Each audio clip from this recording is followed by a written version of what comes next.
Okay, part 4 of our 7-part series of selling your home on your own. Okay, keep it going. That's got a ring to it.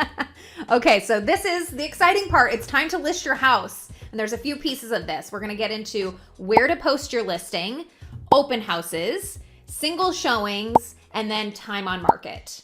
Wow, you nailed it. Thank you. Nice. Okay, so for the first piece, you want to list your house. Where do you post it?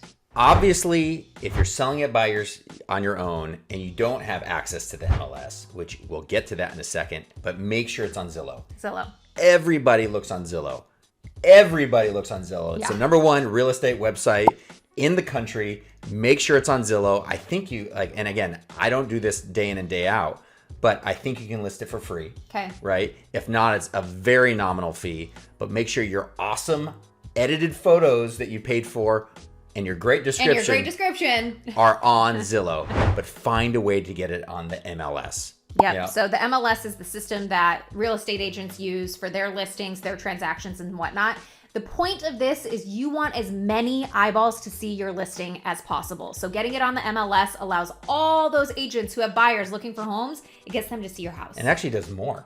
Do you know that? Oh, tell us, Jason. So what the MLS does is it has feeds to every other website, right? Yep. So we work at Compass. So if you partnered with somebody else to list it on the MLS, it would come on Compass's website, it would get on Redfin's website, it would get on Windermere's website, and I'll go on and on and on. And in your local market, it's the same thing.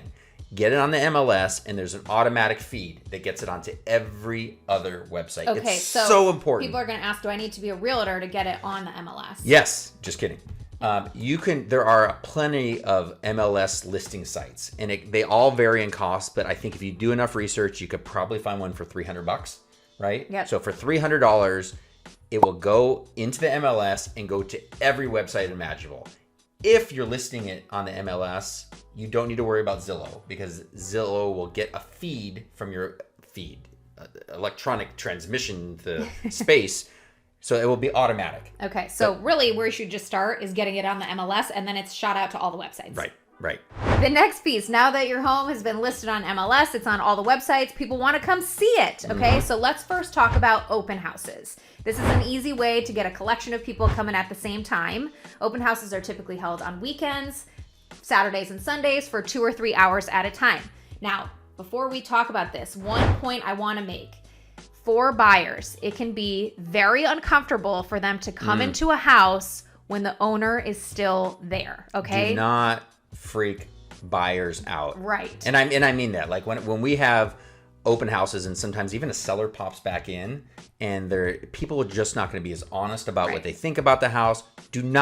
You do not want to freak buyers out. It's a big turnoff for buyers if the owner is in the home. So for open houses, what you can do is find realtors who are willing to host the open house for them. It benefits you because you're not there and you don't have to do it, but it also benefits them because they could get some potential clients from the deal. Yeah, let me explain that. So a lot of times you might feel like open houses are worthless, right?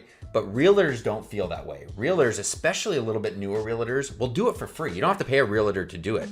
But they'll sit in your house. They'll probably bring cookies and snacks if it's not COVID stuff going on right now when you're watching this video.